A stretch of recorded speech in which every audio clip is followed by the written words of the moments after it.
Boa tarde. Obrigado pela presença de todos aqui. Uma alegria enorme a gente hoje inaugurar essa sala nova do Instituto Rui Barbosa.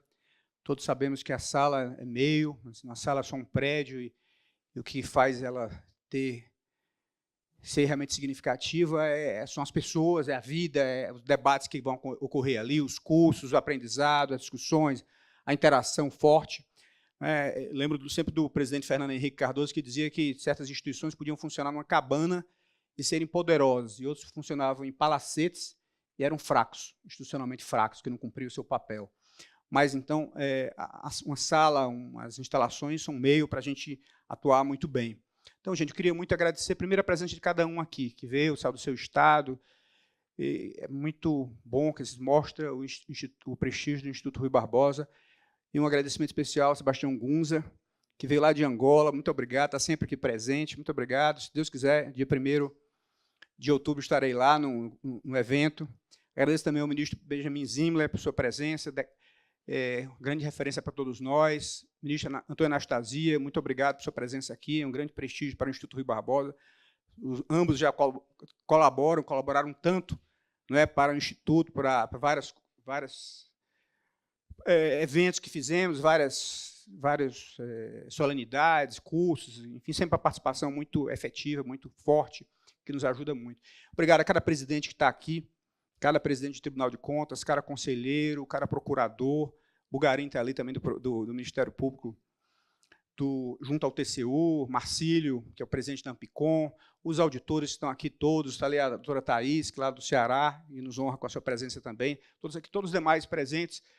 Acho que a doutora Verônica não vi ainda, mas eu teria que ela viria também. Enfim, não sei se estou esquecendo, se a gente esquece. Estou vendo aqui queridos amigos aqui que estão aqui também, que não somos nem do sistema, que vieram pelo Lira Neto também, pela bela palestra, Lira Neto, que você vai dar daqui a pouco. Ali Ricardo Oreá, que foi meu colega na Câmara, na consultoria. Francisco, que é o presidente, diretor executivo da Ambra, que a gente tem parceria. Enfim, todos aqui que estão aqui, gente, muito obrigado pela presença de vocês. E a gente sabe que tudo construir, ter essa sede nova do IRB é toda uma construção, muita gente a doutora Alessandra também está ali, do GAEP, obrigado por sua presença. E construir essa sala é uma construção coletiva, né, desde convencer as pessoas que era importante o Instituto Rui Barbosa ter uma sede nova, uma sede maior, porque era necessário, a gente tem uma estrutura aqui em Brasília funcionando, então a diretoria que apoiou, os presidentes que apoiaram, então, muita gratidão. As pessoas que se envolveram, a equipe do IRB, estou vendo ali a Isabelle, a Inês, a Adriana, que não está aqui hoje, mas apoiou muito, a equipe de arquitetos, engenheiros, enfim, muita gente para que uma coisa aconteça. É o trabalho de muita gente, então só quero expressar muito o meu agradecimento, de fato, a cada um. E eu estou vendo ali o João Lopes, que eu quero um agradecimento especial a ele, porque foi o João Lopes, da Tricom, que primeiro eu disse a ele, olha, João, eu quero essa sala, me ajuda. E o João me apresentou várias salas, inclusive essa que a gente acabou adquirindo. Muito obrigado, João, pela sua ajuda, que foi super generoso em procurar e em nos ajudar nisso tudo. Então, gente, e hoje eu não queria deixar passar em branco esse evento. Então, vamos fazer uma coisa significativa, simples, mas significativa. O que a gente... Pensando em minha mulher está ali, Magda, também cumprimento, Maria Clara, minha filha, a gente me ajuda, né? O que a gente... Uma pessoa bacana, a gente quer aquela história aquela música do Lulu Santos, que fala assim, eu quero gente fina, elegante e sincera. Então, o IRB quer se associar a isso, a gente fina, elegante e sincera. E pensamos em algumas pessoas e pensei no Lira Neto, porque é conterrâneo nosso, mas é um conterrâneo que não está... É apenas um nome local, o nome do Ceará, embora seja muito respeitado lá, mas é um nome nacional, que adquiriu uma relevância muito grande, 4 prêmios Jabutis, e que ele consegue uma coisa que me chama muita atenção, ministra Anastasia. Platão é que dizia que os contadores de história dominam o mundo.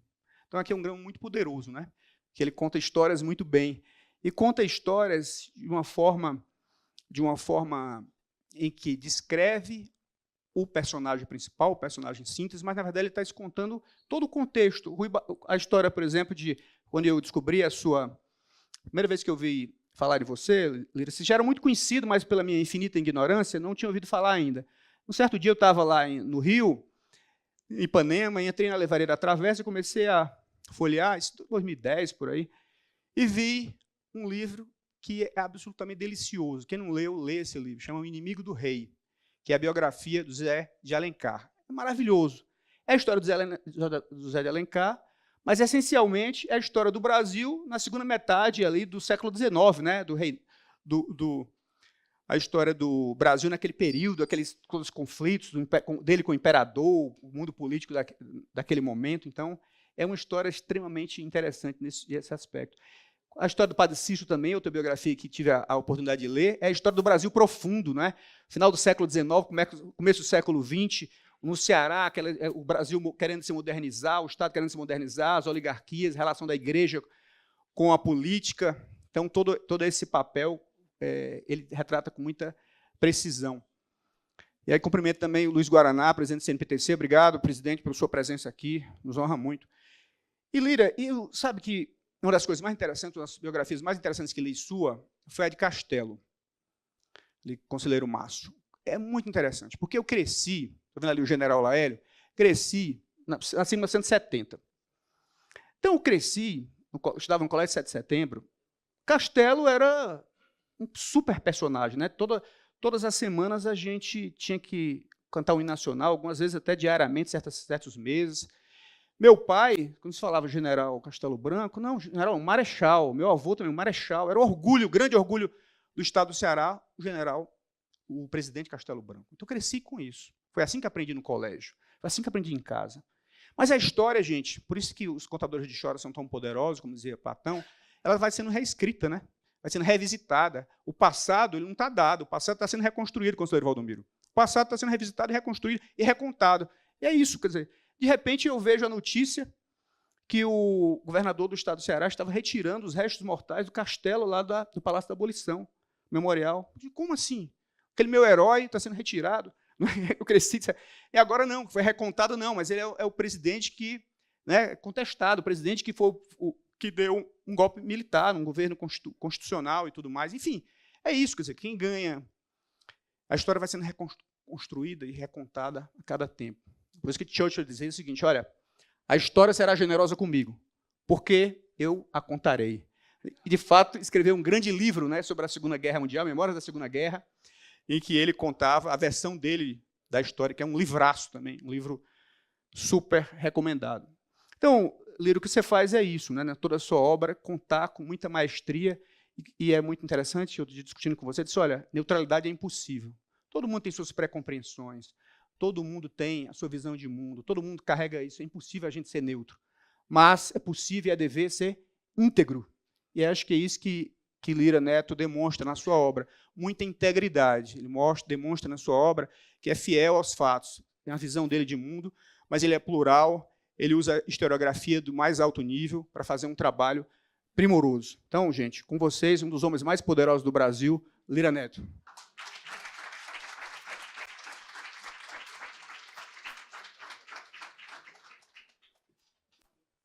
Não é clichê, não é chavão, não. É um prazer e uma honra estar aqui, nesse momento tão especial, na inauguração deste espaço, na sede dessa Casa do Conhecimento, né, do Tribunal de Contas. Queria dizer que, primeiro, para mim, é um orgulho estar falando para uma plateia tão seleta, tão distinta.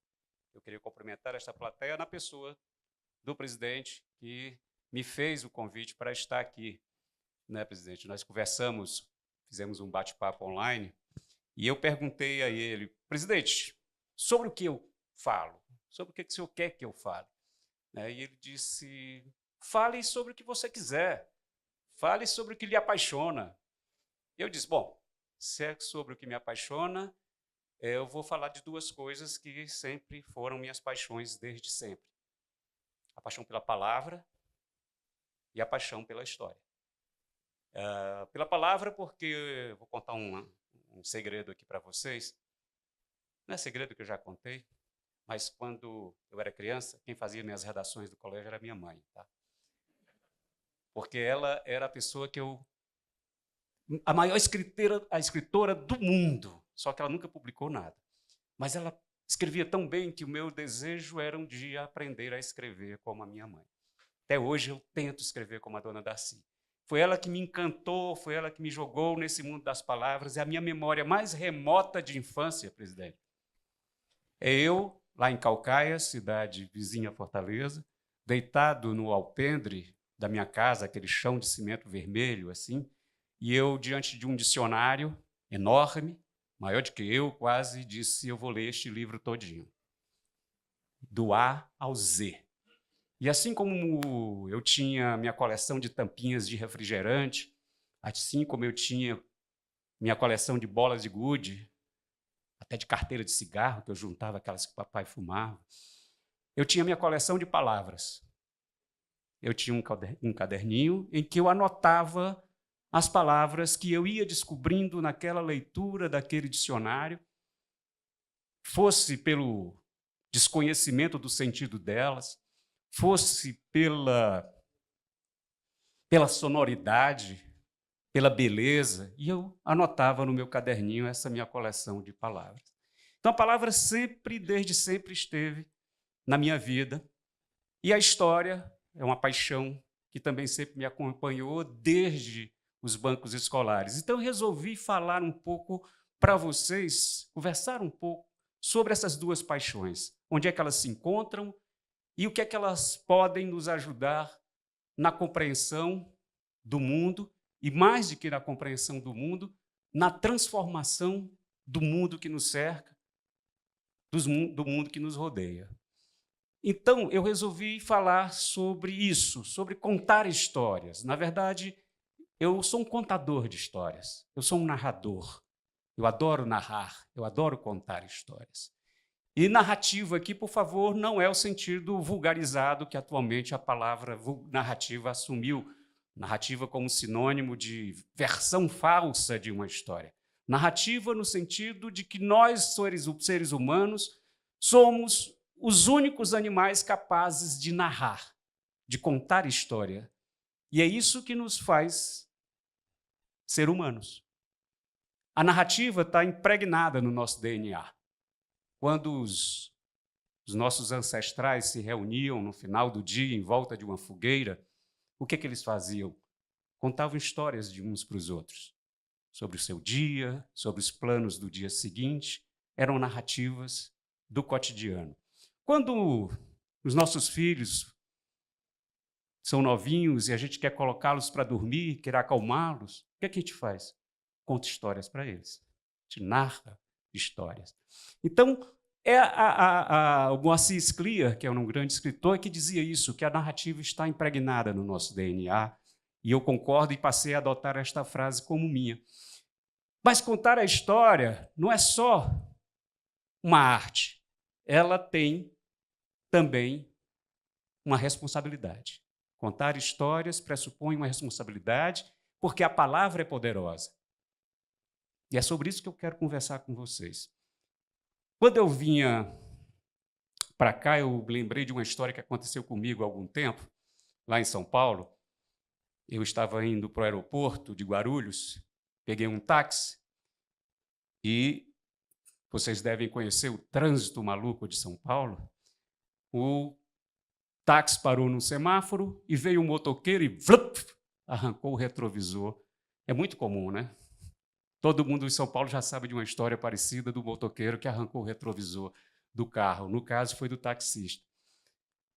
Aí o taxista olhou para mim e disse assim: olha, senhor, o senhor tem que descer e pegar um outro carro, porque eu estou sem retrovisor. E se eu não tiver retrovisor, eu não posso andar para frente. E eu achei aquilo tão sábio. Se eu não tiver retrovisor, eu não posso olhar para frente? Eu disse: como assim?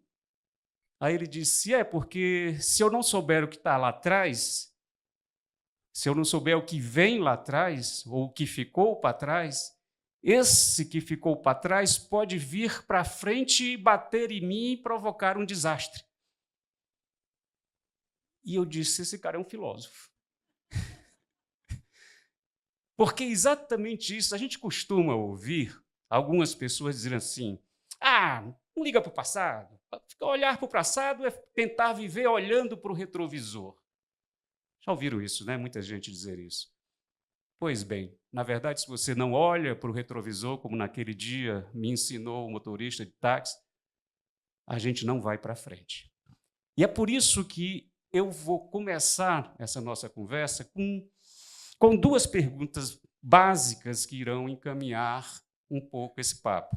Pronto, a primeira pergunta é essa: por que a história importa, né? Por que precisamos conhecer a história? Por que precisamos saber o que é que aconteceu antes do hoje? Essa é a primeira pergunta que a gente vai ficar aqui na nossa cabeça para essa nossa história, para a nossa conversa, para essa tarde. Para que serve conhecer a história? Por que eu escrevo livros históricos? Por que eu escrevo biografias? Por que nós precisamos ler livros históricos? Por que nós precisamos saber o que houve antes? E mais do que isso, uma segunda pergunta. Eu não estou sabendo mexer nisso. Pronto.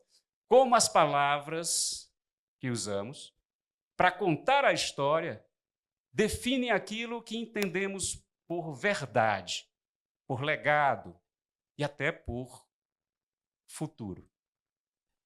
Essas duas perguntas é que vão nortear aqui nossa conversa. Para que serve a história e como as palavras que usamos para contar a história definem principalmente aquilo que a gente entende por verdade. Então, a primeira coisa que a gente vai pensar aqui, a partir daquelas primeiras duas perguntas, é como é que a gente faz para desvendar o passado? Como é que a gente faz para conhecer o passado? Como é que a gente faz para conhecer o que passou? O que passou já passou e está devidamente morto e sepultado? Ou o passado, como aquele taxista bem disse, pode vir rapidamente e chegar até nós e provocar alguma espécie de acidente?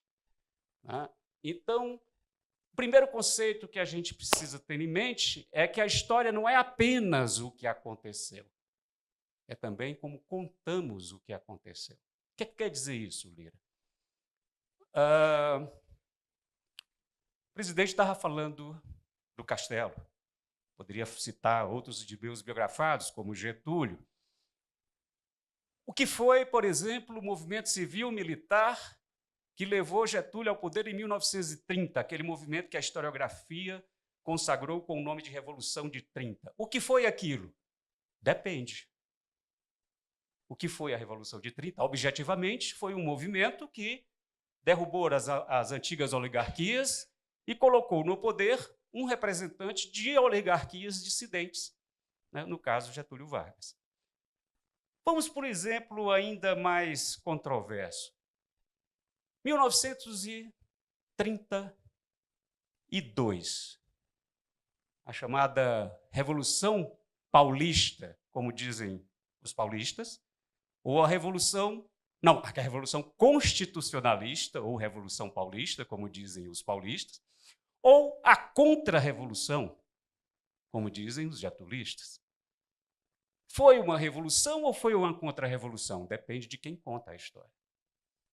Para os paulistas, que inclusive comemoram, é engraçado, eles comemoram uma derrota com feriado, né? 9 de julho é feriado em São Paulo e foi uma derrota, e eles comemoram. Porque a visão deles é que aquilo foi uma revolução legítima contra um governo que estava se anunciando de forma ditatorial ao fechar o Congresso, aposentar compulsoriamente ministros do Supremo. Então, era uma ditadura, portanto, para derrubá-la, tínhamos que fazer uma revolução. E os getulistas diziam, não, isso é uma contra-revolução. Os paulistas, que perderam em 30, querem recuperar a hegemonia do poder, portanto, fizeram esse movimento sedicioso, essa insurreição, essa contra-revolução. Entenderam quando eu digo que a história não é apenas o que aconteceu, mas é a partir de como contamos o que aconteceu. E, portanto, há várias versões para o mesmo episódio. Há várias versões para os mesmos fatos objetivos. Então, o que significa dizer que nós não somos meros coletores de fatos, nós que escrevemos e contamos a história, mas também intérpretes e construtores do sentido dessa história. A narrativa histórica é essencialmente uma construção de sentido, é uma interpretação. Né? Até aí tudo bem. Ok. Daí a importância que nós, contadores de história, e quando eu falo contadores de história, não falando só de jornalistas ou de historiadores profissionais, estou falando de cada um de nós, e todos os dias estamos contando histórias, estamos ouvindo, estamos contando histórias. É por isso que nós devemos, principalmente hoje, com a profusão que os novos meios tecnológicos nos oferecem, de consumo e de difusão de informações, nós temos que dar uma importância bastante aguda às nossas fontes.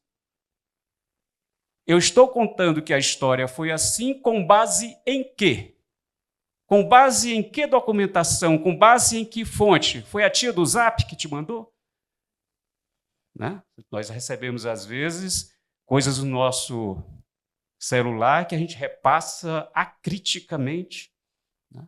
E vamos disseminando informações falsas porque não tivemos o simples cuidado de quê? De saber a fonte da origem desta informação. E toda fonte de informação, e os senhores, no seu ofício, sabem disso, trabalham com isso diariamente, toda informação é uma informação interessada.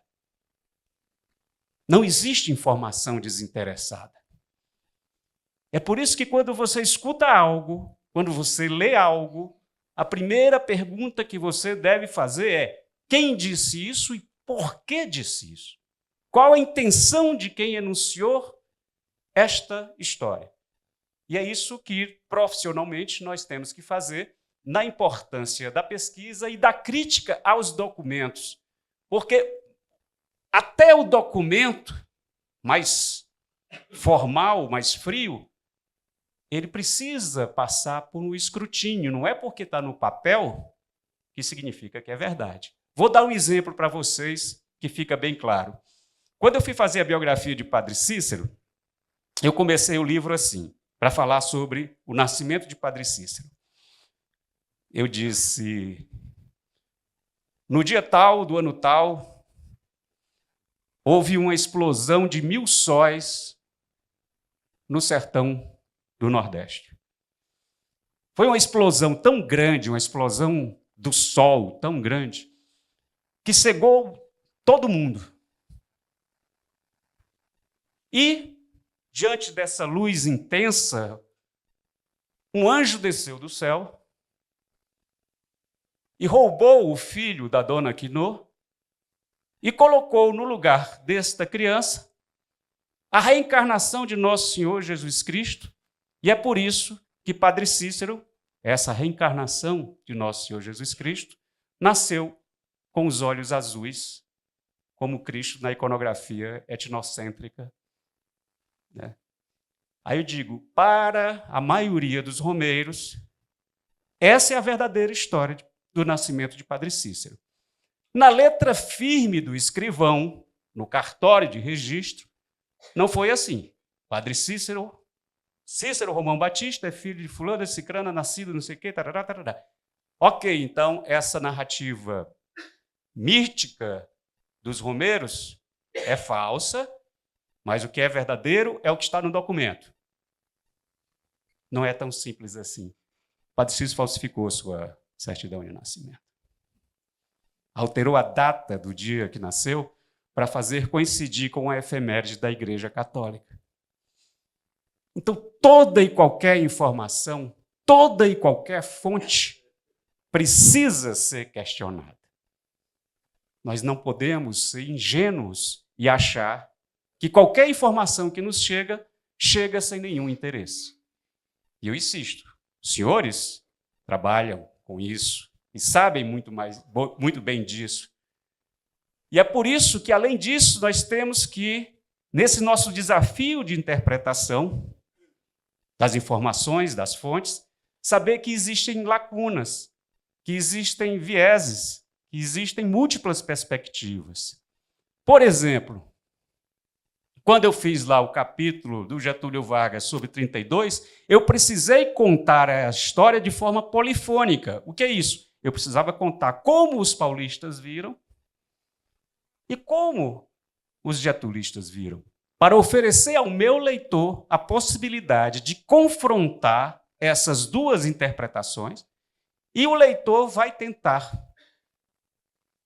E eu não conduzo o leitor de mão beijada e digo, essa é a verdadeira história, esse lado tem razão ou aquele tem. Eu ofereço ao leitor a oportunidade de estar diante das 2, ou 3, ou 4, ou 5 possibilidades de interpretação de um mesmo fato. E, além disso, tem as lacunas documentais. Tem coisa que os documentos não dizem. Tem coisas que... Ou os documentos, inclusive, podem ter sido eliminados. As provas de um processo podem ter sido eliminadas. Então, quando você vai reconstituir uma história, você tem que perceber se a documentação, em determinado momento, silencia, e que você tem que deixar claro que no silêncio da documentação também há um sentido. O silêncio também tem um significado. E há, além disso, essa questão das múltiplas perspectivas. Por exemplo, no Arrancados da Terra, que é um dos livros que eu mais gostei de ter escrito, que conta a história dos judeus sefarditas, ou seja, os judeus ali da Península Ibérica, que foram expulsos da Península Ibérica pelos governos católicos, se refugiaram na Holanda, porque era calvinista, não havia Inquisição. Na Holanda, muitos deles chegam ao Brasil por meio da época do governo da ocupação holandesa, principalmente no Nordeste brasileiro. Quando Portugal recupera essas capitanias, principalmente as capitanias do açúcar, esses judeus são obrigados novamente a migrar, porque senão ficariam sob o jugo da Inquisição. Inclusive, aí é outra história, mas alguns desses judeus, vocês já devem ter ouvido falar dessa história, eles vão para destinos que eram possessões holandesas, e um desses destinos era uma ilha ao norte, no hemisfério norte, no continente americano, que os nativos chamavam de Manhattan, né? Ou seja, que depois viria a ser Nova York. Os pernambucanos, eu sei que tem pernambucano aqui, tá? Mas os pernambucanos, assim, foram os judeus de Pernambuco que fundaram Nova York. Vocês já ouviram, né, os pernambucanos dizer isso? Né? Ó, aqui, ó, pernambucano. Aquela história de Capibaribe e o Beberibe se juntam para fazer o Oceano Atlântico? Pois é, está no mesmo diapasão. Não foi bem assim, mas essa eu daria uma outra palestra. Eles não fundaram Nova York, mas eles foram pioneiros de um local, de uma cidade que viria a ser Nova York. Bom, quando eu estava escrevendo Arrancados da Terra, e quando eu vou narrar o momento em que os portugueses expulsam os holandeses, eu não caí na bobagem de fazer uma coisa que a historiografia nacional faz com muita constância sobre isso. O ato de heroísmo de expulsão dos holandeses. Também não caio na esparrela de dizer, se os holandeses tivessem ficado, seria muito melhor. Nenhuma coisa nem outra. Eu conto, até porque os holandeses também eram colonialistas e dentro do colonialismo não tem salvação, né? Bom, mas eu conto a história contada pelos cronistas holandeses que estavam nos navios bombardeando Salvador, por exemplo, mas conto também a história vista e contada por um jovem noviço, que naquela época era apenas um jovem noviço, chamado Antônio Vieira, o padre Antônio Vieira, que narrou o ataque dos holandeses a Salvador. Ou seja, mais uma vez, eu ofereço ao meu leitor a oportunidade de confrontar versões diferentes sobre o mesmo episódio. Aí é que está a diferença entre história e memória. Umas das tantas. A diferença entre o lembrado e o registrado. Nem sempre aquilo que a gente lembra é o que está registrado. E nem sempre o que está registrado é aquilo que a gente lembra. Porque a nossa memória, ela é plástica. A nossa memória é seletiva. E a gente vai contando a mesma história ao longo da nossa vida de formas diferentes. Quantas vezes você dizia, na minha juventude foi assim que aconteceu, foi assado, papapá, eu fiz isso, eu fiz aquilo. Aí você amadurece e faz um pouco, diz, rapaz, não, acho que não foi daquele jeito, não, foi de outro jeito. E aí você reformula a própria memória. As suas próprias lembranças pessoais vão se transformando a partir do momento que você vai crescendo e amadurecendo. Então, na história com H maiúsculo também é assim. Né? Ou seja, nem sempre o que a gente lembra é o que foi registrado e nem sempre o que está registrado dá conta daquilo que a gente lembra, porque a nossa memória produz a nossa própria história.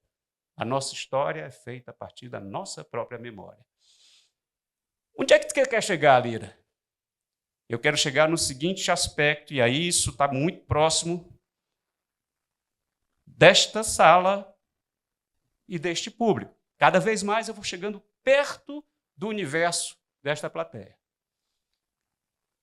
O poder da palavra. A palavra, portanto, ela é capaz de construir realidades a partir de tudo que a gente estava falando aqui. Como é que a gente faz para ouvir as vozes do passado? Primeira coisa para a gente chegar adiante. Através dos registros. Isso, ao longo do tempo, tem sido assim. Desde os primeiros registros lá da escrita cuneiforme, né, até as novas tecnologias, nós registramos a nossa história. Nós registramos a nossa história em diários, nós registramos a nossa história em lembranças, nós registramos a nossa história a todo momento, contando para os amigos, no final de semana, numa mesa de bar, tomando chopp, contando histórias que aconteceram conosco. Nós estamos a todo momento produzindo realidades, produzindo histórias. Porque a palavra não é só uma forma de registrar os acontecimentos. Ela também é uma forma ela é também um instrumento de persuasão e de tentar influenciar o outro. Quando a gente faz um discurso, quando a gente defende uma determinada causa, nós estamos tentando fazer o quê? Convencer o outro, seja um juiz, seja um advogado, seja um professor, seja quem for, nós tentamos convencer a este outro que a nossa visão é a verdade. A nossa versão da história é a verdadeira. A todo momento nós estamos fazendo isso na nossa vida profissional e na nossa vida cotidiana. Você está querendo convencer o outro que foi assim. E aí, discursos, manifestos, textos legais. Eu faço sinal para ti, tá bom? Constituições, elas moldam as sociedades e definem o curso da história. Por exemplo, quem aqui nunca ouviu falar da famosa Carta Testamento do Getúlio Vargas? Mudou a história do Brasil. É o documento mais importante da história do Brasil. Todo mundo lembra de um trechinho. Saio dessa vida para entrar na história. O povo de que fui escravo jamais será escravo de ninguém. E por aí afora. Parêntese. Você sabia que não foi Getúlio que escreveu isso, né? Leiam o 3º volume de Getúlio, a biografia. Quem escreveu isso foi o secretário Maciel, secretário do Getúlio. O Getúlio não batia a máquina, inclusive. E a carta estava datilografada do lado da cama dele. O Getúlio escrevia tudo a lápis e entregava para o Maciel e dizia: penteia esse texto. Penteia aí. E o Maciel, que era o secretário dele, redigia o texto. E o Maciel recebeu umas laudas manuscritas, que eu publico o texto original, e fez aquele trabalho sensacional de redigir aquele texto histórico. Quando a família do Getúlio pegou a carta testamento, o cadáver de Getúlio ali com um tiro no peito, o sangue borbulhando no pijama grená, na altura do monograma GV, primeira coisa que a Alzira, filha do Getúlio, foi olhar para o Maciel e disse: Maciel, vem cá.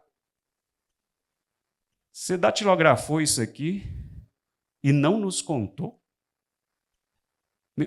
Meu pai fez uma carta de suicida e você não nos avisou.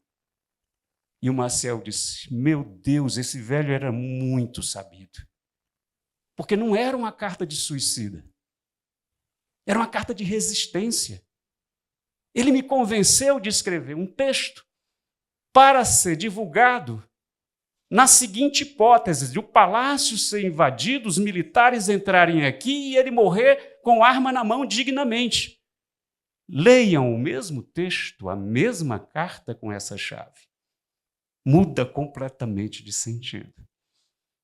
Então, essas cartas, esses discursos, e a gente está aqui num local que homenageia um dos maiores oradores, né, que esse país já produziu, os discursos, eles ajudam, as constituições, os textos legais, ajudam a contar a história. Ou seja, a palavra, né, ela cria legados, ela recria este passado. E, portanto, assim a literatura, a imprensa, perpetuam eventos e ideias. E é por isso que nós temos a obrigação de não nos resumirmos apenas às grandes narrativas históricas. Nós não podemos esquecer de que devemos dar voz às histórias esquecidas. E hoje isso é um movimento muito forte na história. De falar e dar voz a quem nunca teve voz. A história dos negros, a história dos nordestinos, a história das pessoas que têm uma orientação sexual diferente da normativa. Essas histórias estão vindo à tona e são incontroláveis e desafiam essa história oficial, hegemônica, que não se sustenta mais sozinha. E é por isso que nós temos que prestar atenção que essa história maior, ou dita maior, ela é permeada também de fissuras e que essas outras histórias estão emergindo e essas outras histórias precisam existir para que a gente reinterprete as narrativas dominantes. E é por isso que a nossa palavra, na hora que nós falamos, na hora que nós escrevemos, na hora que nós emitimos um parecer, nós temos que estar conscientes da responsabilidade dessa palavra, da ética na escrita e na comunicação, porque hoje, mais do que nunca, há o perigo da desinformação, da manipulação da narrativa, e é daí que há o vício de achar que narrativa é uma versão falsa de uma determinada história, é quando a narrativa é manipulada, e a importância, ao mesmo tempo, desse combate à desinformação, de sermos claros. Hoje eu vejo com muito entusiasmo dentro do judiciário um movimento para conter o juridiquês. O juridiquês o que é? É um jargão e, como todo jargão profissional, é uma forma de exercício de poder. O jargão é aquilo, só os iniciados têm acesso a este código.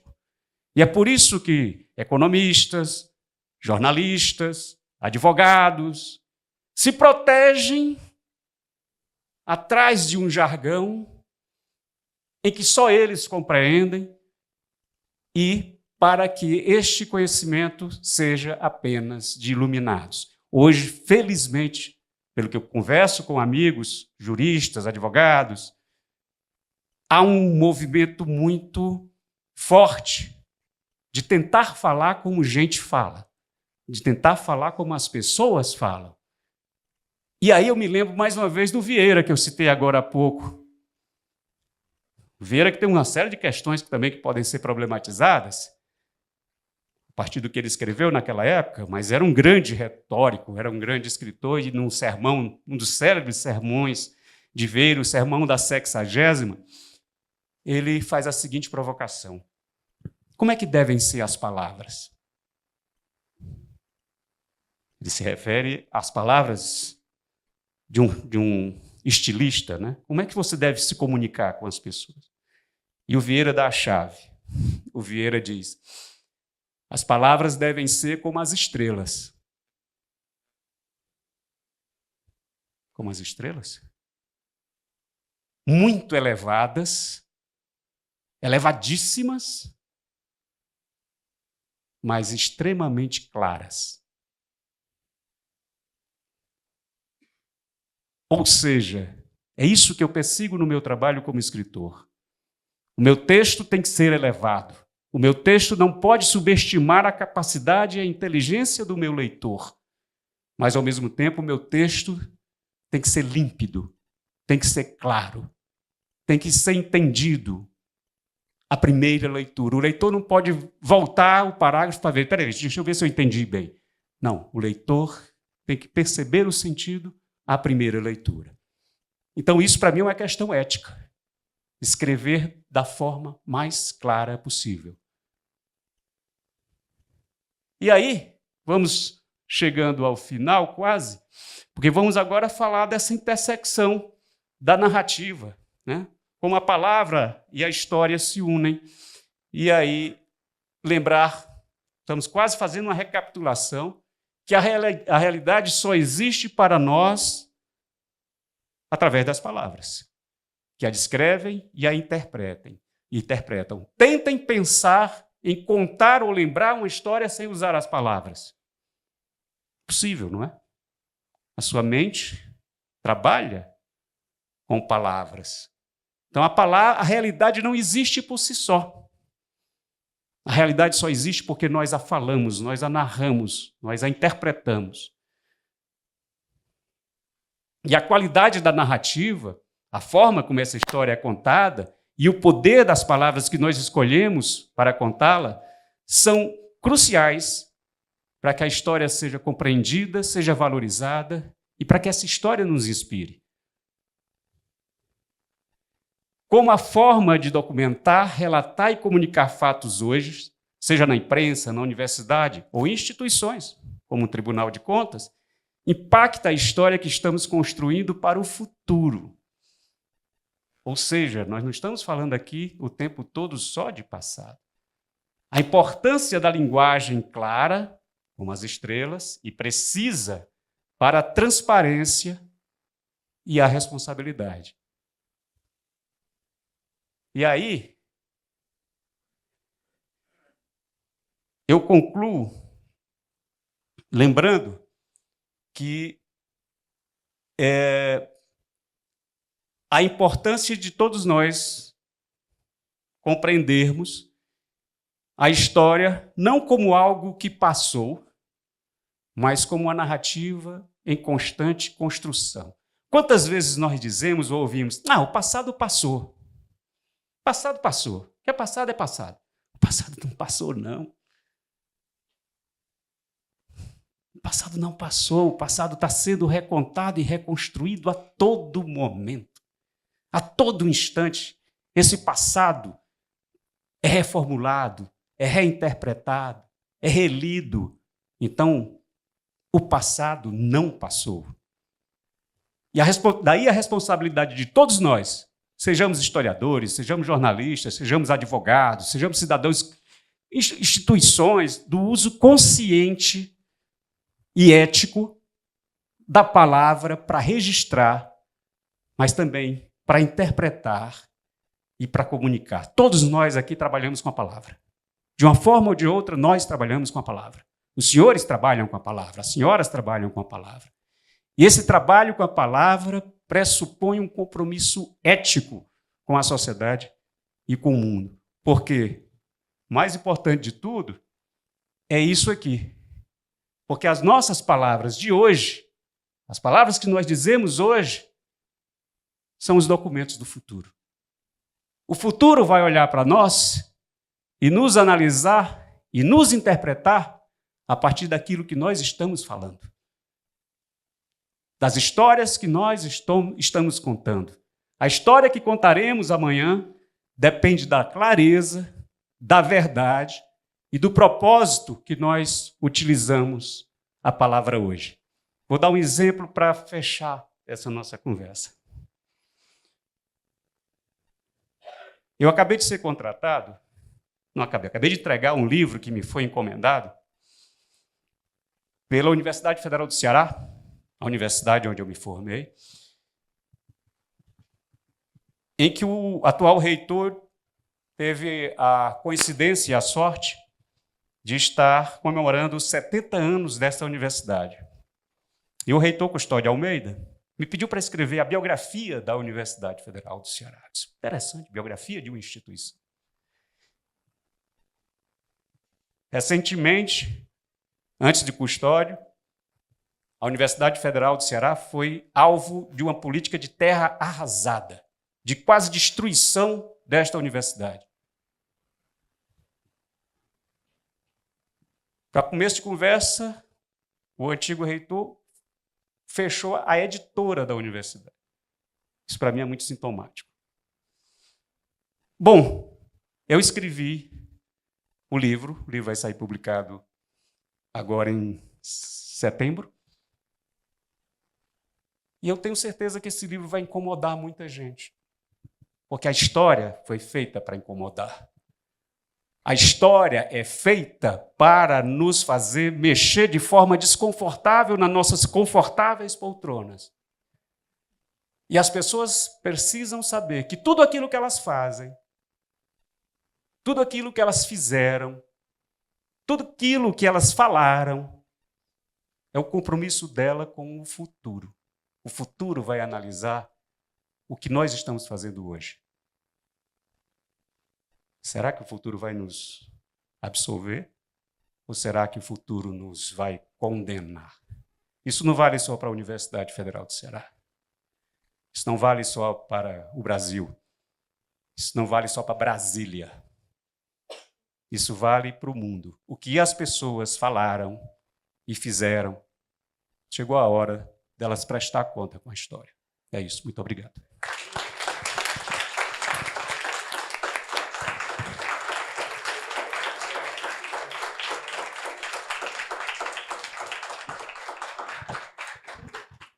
Obrigado, professor Lira Neto, pela essa exposição tão brilhante. E acho que todo mundo ficou muito entusiasmado. Eu vou até abrir a possibilidade, quem quiser fazer alguma pergunta. Eu só queria... o Benjamin Zimbler, eu só queria, antes de passar a palavra para ele, fazer um cumprimento especial. Meu querido amigo Edilson está ali. Eu acho que já tinha cumprimentado, não sei, mas mais um cumprimento, apresentar a nossa entidade tão importante, que é a Tricom, que reúne os membros do Tribunal de Contas, grande liderança e amigo queridíssimo. Também do meu querido amigo, presidente do Instituto Rui Barbosa, antes de mim, a quem sucedi, o conselheiro Ivan Bonilha, amigo muito querido, e o conselheiro Inaldo, que é vice-presidente atual, são os dois vice-presidentes que estão aqui, hoje puderam estar presentes. Obrigado, Inaldo. E não posso deixar de cumprimentar também os meus queridos amigos ali do TCE do Ceará, Soraya, Ernesto Saboia e Valdomiro Távora, lá do Ceará, e todos queria cumprimentar um por um, mas esse pelo menos os conterrâneos do Ceará. Também vou cumprimentar você, o Raul Veloso, meu querido amigo também. Por favor, Carol, o ministro Benjamin Zimmer quer fazer uma pergunta. Depois, alguém quiser se inscrever, por favor, só levantar o braço que eu vou anotar aqui, viu, Reginaldo? Adriana também, minha querida amiga. Professor Lira Neto, parabéns pela linda palestra. Eu, durante a pandemia, eu não tinha muita coisa a fazer, recluso em casa, e assisti uma série da Netflix chamada Ertugrul, que conta a história talvez do pai do Império Otomano, ainda na época das tribos turcomanas. E essa série tinha 700, quase 800 capítulos, e os heróis eram os muçulmanos, os turcomanos, e os inimigos eram os cruzados, os bizantinos, os mongóis, uma narrativa contrária exata a todos os filmes e livros que nós líamos sobre os cruzados, os bizantinos, a nossa visão. E aí eu penso na ideia que o amigo lançou da ética da palavra, da narrativa, como conviver com narrativas tão distintas e como conviver com essa consciência no mundo em que teorias negacionistas e teorias conspiratórias pululam a todo momento, exatamente indo de encontro à hipótese ética que o amigo, de forma brilhante, colocou. Como o amigo concilia isso intimamente? Bom, excelente pergunta. Daria outra palestra, viu? Mas é interessante isso. O Walter Benjamin, grande filósofo, falava que nós devemos ler a história a contrapelo mesmo, né? Ou seja, contra o sentido ler os documentos contra os sentidos com os quais eles, inclusive, foram produzidos. Saber ler, por exemplo, nos inquéritos eclesiásticos, não aquilo que o inquisidor quis dizer, mas aquilo que ele não quis dizer. Né? Então, esse é um ponto. E o senhor falou da pandemia. Foi um dos momentos, logicamente, mais traumáticos da história de todos nós. Eu tinha 2 filhas em idade adolescente, pré-adolescente, e todo mundo que tem filhos nessa idade sabe que foi terrível para essas pessoas, no momento em que estão desabrochando para a vida, terem que ficar reclusas, assustadas do convívio humano. Né? Então, foi um momento difícil, e foi tão difícil também, porque foi um dos momentos mais terríveis em relação a isso, a desinformação proposital, né? E, de certa forma, oficializada, né? Ou seja, em que as teorias mais malucas foram disseminadas de forma tão rápida, e esses negacionismos, esses terraplanismos, né, que não resistem a um simples escrutínio de olhar o mundo, porque a verdade não é que a verdade não exista. Se todo mundo pode contar a história da forma que quer, então não existe verdade. Não é bem assim. Existe uma verdade objetiva e que ela é analisada a partir de vários pontos de vista, de várias perspectivas. Que a Terra é redonda, isso não há como discutir. Que as vacinas salvam vidas, não há como discutir. Que o tal do kit Covid era uma aberração, não há o que discutir. E naquele momento nós fomos, né, e estamos sendo, a todo instante, alvo dessas teorias da conspiração. A minha diarista, a última terça-feira, ela chegou e disse: seu Lira descobriu uma coisa. Eu disse: que foi, Rosa? Sabia que o Lula não é o Lula? Eu disse: como assim? É um clone. Tem 3 Lulas, tem 3 clones. Eu disse: é mesmo? Onde é que você viu isso? Minha amiga mandou pelo WhatsApp. Né? Então, hoje, a internet veio. Quando eu lembro quando a internet surgiu, minhas filhas diziam: papai, como é que era o mundo sem internet? Para elas é uma coisa absolutamente inimaginável. Né? Eu me lembro quando a internet surgiu e todos nós pensávamos: cara, vai ser a panaceia, nós vamos ter acesso ao conhecimento universal na nossa casa, no nosso computador. Vai ser a grande explosão, o grande renascimento, o grande iluminismo. Porque agora todos nós vamos ter acesso integral ao conhecimento e não vamos ter mais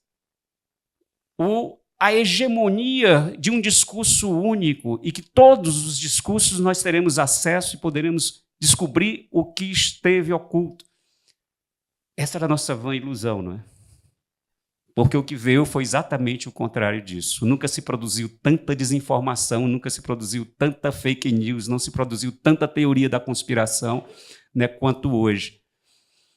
E eu não tenho uma resposta de como é que a gente vai sobreviver a isso. Essa é uma questão que o nosso tempo vai ter que trabalhar. O nosso papel é de esclarecimento. Mas um dos estrategistas do Trump, não é o Bannon, foi um anterior, que agora me esqueci o nome dele, teve até um documentário da Netflix sobre ele, esqueci o nome dele, em que ele, de forma muito astuta, mais malévola, mais astuta, dizia: o ódio mobiliza mais do que o amor. Aí está o segredo. Aí está o segredo das fake news. E as histórias, por mais comprovadas e documentadas e estabelecidas, a versão da conspiração é sempre mais sedutora. Quando eu estava escrevendo a biografia do Getúlio, as pessoas diziam: você vai dizer que o Getúlio foi assassinado, não vai? Eu disse: mas não foi. Foi assassinado, eu tenho absoluta certeza. Como é que você tem certeza? Ah, porque não pode ele ter morrido assim.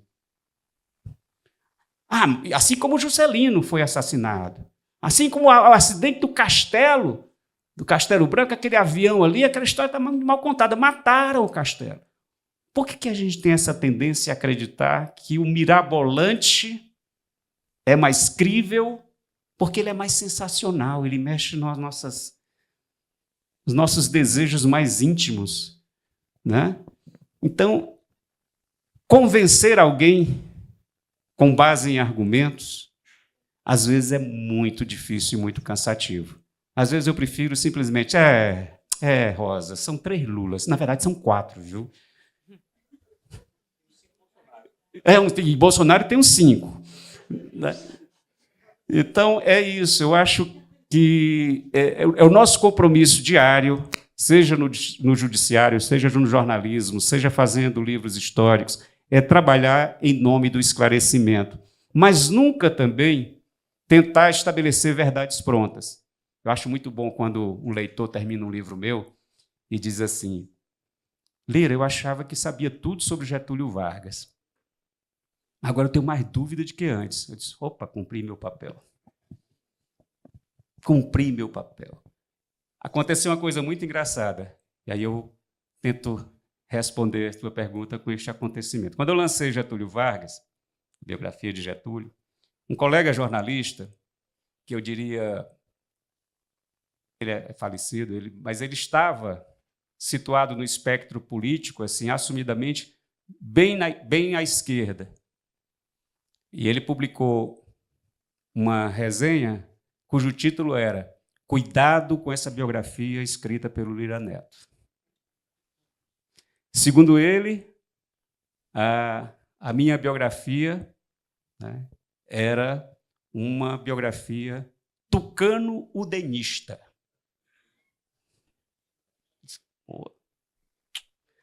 2 semanas depois, um outro jornalista,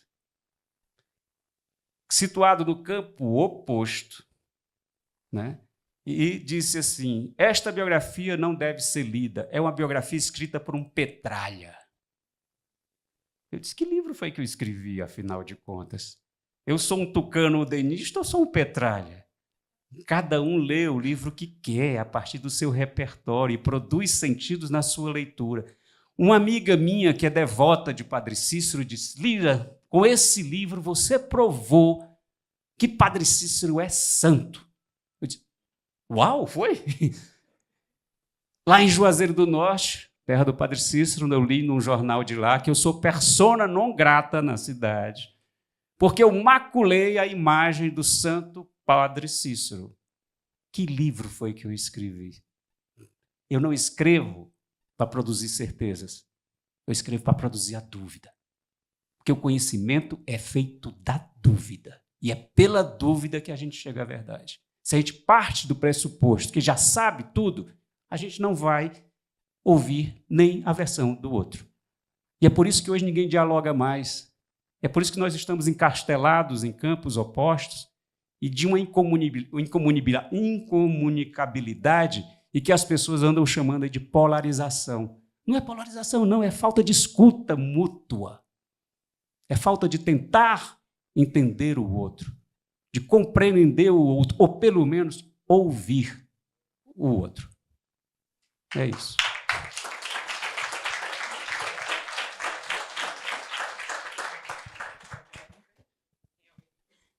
Alguém gostaria de fazer alguma pergunta ainda? Pois não, a doutora Adriana. Todas as suas falas me recordam da curiosidade que eu tenho acerca dos livros apócrifos, porque são coisas escritas, não oficiais. Uhum. E o poder que elas têm de gerar essa curiosidade é muito forte. E, por outro lado, eu acredito que deve ter havido algum dilema no momento de escolher o que ia para a Bíblia ou não. Uhum. Né? Mas eu fico imaginando que talvez fosse mais interessante não tornar isso marginal e, de repente, questionar ou trazer, como o senhor falou, né? A dúvida é que gera o conhecimento. Né? Uhum. do que efetivamente tornar isso não oficial, e hoje existe toda essa celeuma em relação aos apócrifos, né? E o poder da escrita não oficial também é muito grande, né? Só queria fazer esse comentário. Rapidamente eu diria para você que você acaba de citar o nome do livro mais editado da história da humanidade. E por que editado? Cortado, censurado, feito de pedaços díspares que não conversam, inclusive, com o outro, que dizem coisas contrárias ali dentro, né? E é por isso que até a Bíblia precisa e tem que ser questionada. Está no livro santo. Está no meu livro? Está não, então não. Porque a Bíblia é uma construção histórica, feita por vários autores em várias épocas, e houve alguém, uma instituição, que disse isso entra e isso não entra. Tudo é edição, tudo é selecionado, tudo é editado. Então, é por isso que, mais uma vez, nós não podemos ser ingênuos e acreditar nessas verdades absolutas, sejam elas quais forem. Não existem verdades absolutas. Alimentem a dúvida. Não sejam teóricos da conspiração, não, mas alimentem a dúvida. Só perguntem sempre isso, aquilo que eu disse lá no começo. Por que ele está dizendo isso? Por que ele quer que eu acredite nisso? Qual é a intenção dele? A quem ele serve? Porque eu, Lira Neto, não tenho Senhor. Eu não tenho Senhor. Eu não acredito em nada. Eu sou um cético profissional. Não acredito em nada. Até a religião, a minha mãe brigava comigo, né?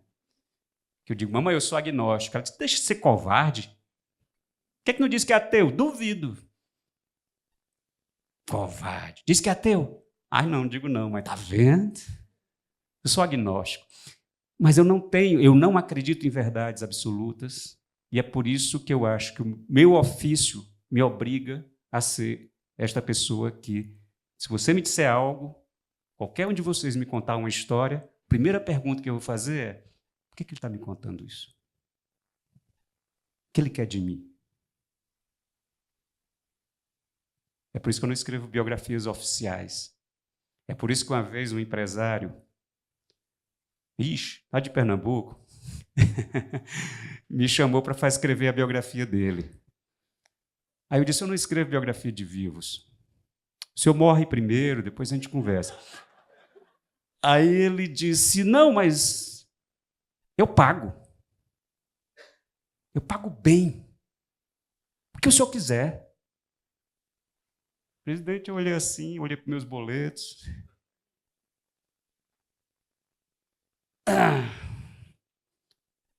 Está aqui o orçamento. Top? Top. Puxa, podia ter pedido o dobro, né? Top. Aí eu comecei a fazer um livro.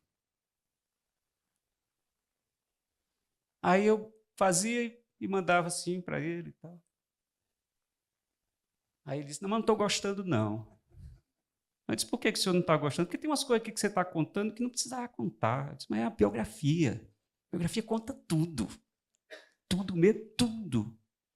Mas tem a parte que mais eu não gostei, foi você mostrar aqui, evidenciar que esse pequeno império que eu construí foi construído com base em financiamentos públicos, da Sudene, do Finor, do Banco do Brasil.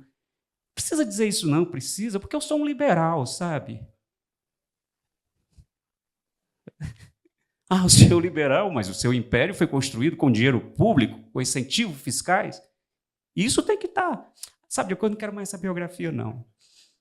Então, tá bom. Nem sei por que eu falei isso, porque é bom demais falar isso. Mas aí eu disse, está no contrato, agora o senhor tem que me pagar mesmo, sem livro. Foram 4 anos na minha vida deliciosos que eu passei. Você sabe, então, uma pergunta boa, mas você sabe que você tem desconfiar de tudo, você é um bom candidato a vir para o Tribunal de Contas. Então, o primeiro requisito para um bom auditor é desconfiar de tudo. Exatamente, exatamente. Nisso nós estamos ali, na mesma... Vou passar a palavra para o Duval Ângelo, presidente do TCE de Minas Gerais, fazer um comentário. Antes de mais nada, alegria de conhecê-lo, porque a trilogia de Getúlio é muito, antes de tudo, deliciosa, sabe? Obrigado. A sua escrita é cativante. E como eu me interesso muito pela questão judaica, né? Mesmo sendo defensor e combatente da causa palestina, Desgarrados da Terra também tem um sabor muito especial. Mas Santo Agostinho, né, o nosso bispo de Hipona, sim, ele teve dificuldade, dizia que tinha dificuldade de falar o que era o tempo. Aí, depois, lá pelas tantas, em outros textos, ele fala que existe, na realidade, só um tempo. O presente do passado, o presente do presente e o presente do futuro. Isso. Na realidade, eu acho que é importante que tudo está no presente, né? E ele coloca a necessidade do olhar para o passado para a gente construir o futuro. E aí eu acho que esse mundo da pós-verdade que nós vivemos, ele tem claros interesses das grandes big techs hoje, sim, e no sentido de tirar o cidadão um pouco da consciência. Aí é mais fácil manipular. Então, a partir do momento que você afirma que não existe verdade, que não existe a realidade, apesar de Agostinho falar que só existe, é só o presente do presente, tudo é presente, né? Uhum. Então, é a forma de que, numa consciência intransitiva, você domina. Então, eu acho que é importante a gente colocar hoje a relação e as grandes intenções. E aí é importante, sim, a gente ver por quê. Quando Trump está comemorando sua vitória, uhum, quem está ao lado dele?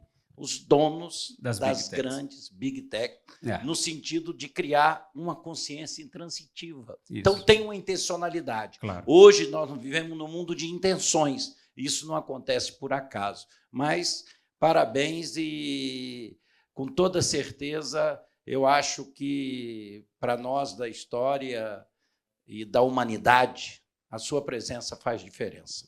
Muito obrigado, muito obrigado. Bom, eu só teria a acrescentar que eu concordo exatamente com o que você está dizendo e eu não quero que se confunda, né?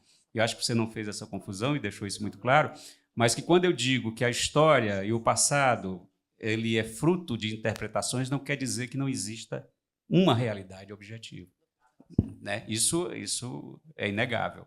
Agora, essa realidade que é lida de formas diferentes e você tem que estar atento e criticar, inclusive, né, quando uma versão não se sustenta, né, como, por exemplo, dizer que Getúlio foi assassinado. Fofoca. Sessão fofoca. Quando eu estava fazendo Getúlio, eu quis entrevistar a Virginia Lane, a vedete, que se queixava de ter tido um caso com Getúlio, né? Aí ela disse, sabia que eu vi Getúlio morrer? Eu disse, espera aí, você, Virginia Lane, viu Getúlio morrer? Eu estava no quarto com ele.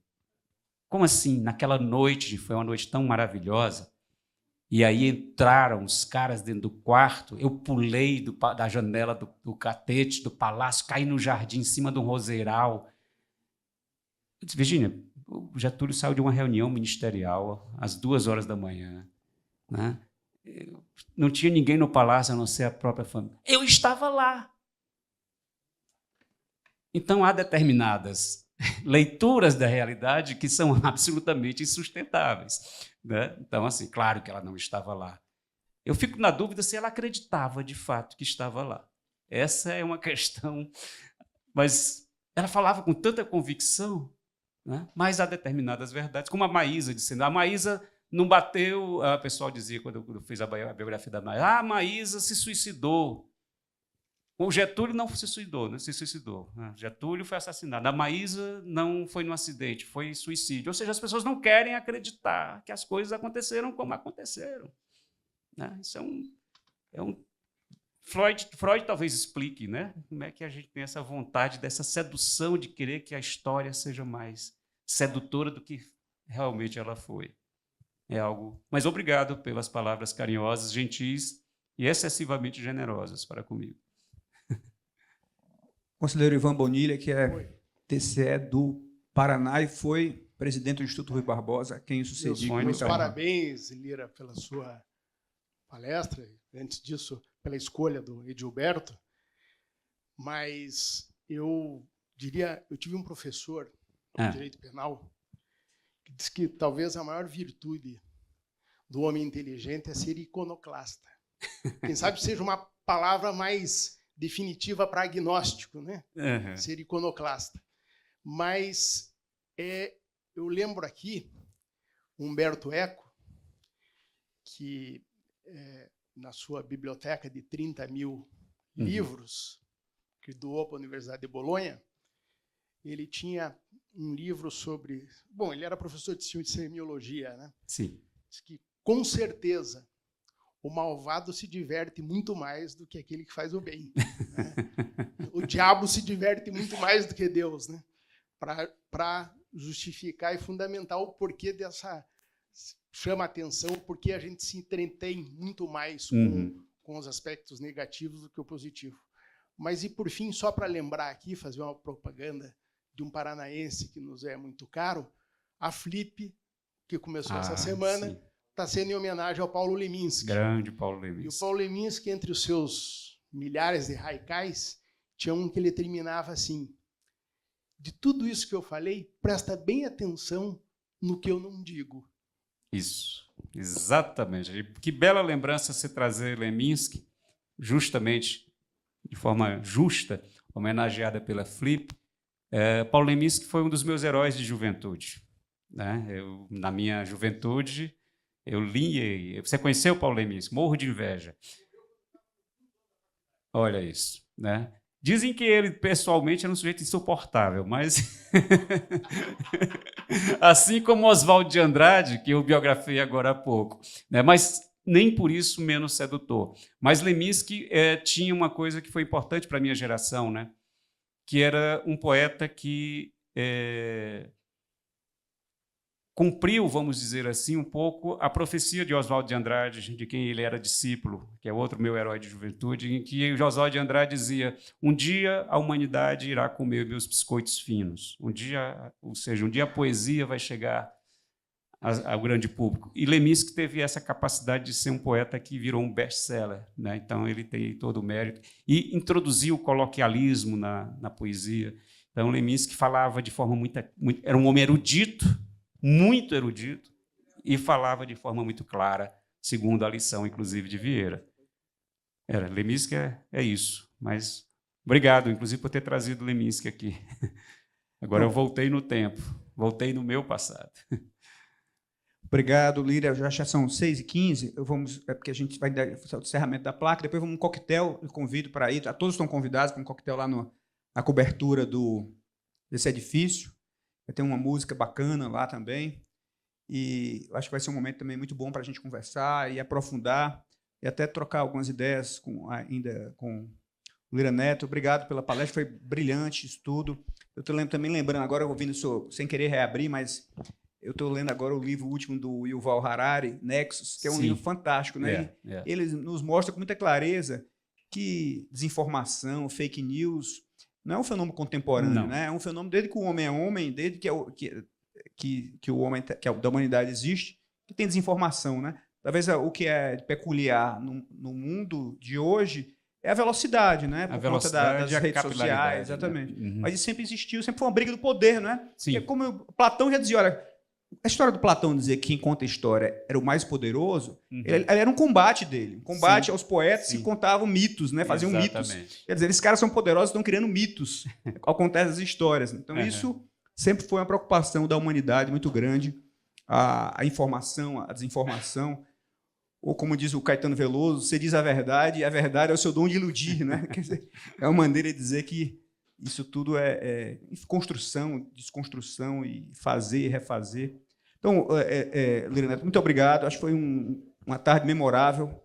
Tenho certeza que todos aqui aprenderam muito e vamos, daqui para frente, se Deus quiser, ser um dos membros. Eu vi que você tem já espírito de Tribunal de Contas, você é desconfiado por natureza. É isso que a gente quer. Muito obrigado, gente. Presidente, eu queria só... Só antes de você passar, gente, vamos entregar um pequeno... lembrança para o Lira Neto, do Instituto Rui Barbosa, e depois o nosso presidente da Tricom, depois que a gente encerrar, ele pediu para lançar a agenda legislativa da Tricom aqui, aproveitar que tinha muita gente reunida aqui, depois que a gente encerrar aqui, e antes de subir para a sala, o presidente da Tricom vai lançar a agenda legislativa. Então, isso aqui é de um artista cearense, de Juazeiro do Norte, terra do Padre Cícero, e terra de Magda, minha mulher, que é o Demóstenes. É muito bacana. Que maravilha! Espera aí. Por favor, Isabel, se você consegue tirar aqui. Olha só.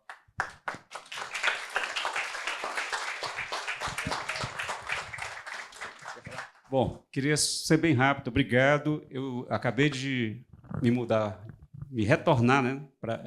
Voltei a morar em Fortaleza, estava precisando decorar meu apartamento novo, então já vai ter um lugar especial na minha sala. Mas eu queria ser muito rápido e agradecer a vocês, agradecer ao presidente. Presidente, muito obrigado por essa oportunidade, a oportunidade de falar para essa plateia tão distinta, como eu disse no começo, e obrigado por vocês terem tido a pachorra de ficar me ouvindo durante tanto tempo.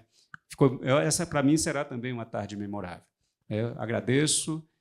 Você conseguiu uma coisa que eu tinha dito para o meu agente, disse, cancele toda a minha agenda, não aceito nada, porque eu estou fazendo um novo trabalho, que é a biografia de Luiz Gonzaga, e Gonzaga tem sido dedicação exclusiva.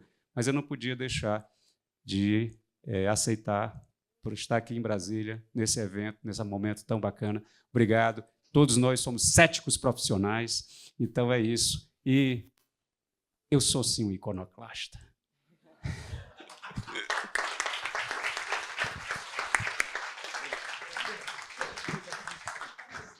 Conforme antecipado pelo presidente Gilberto, o presidente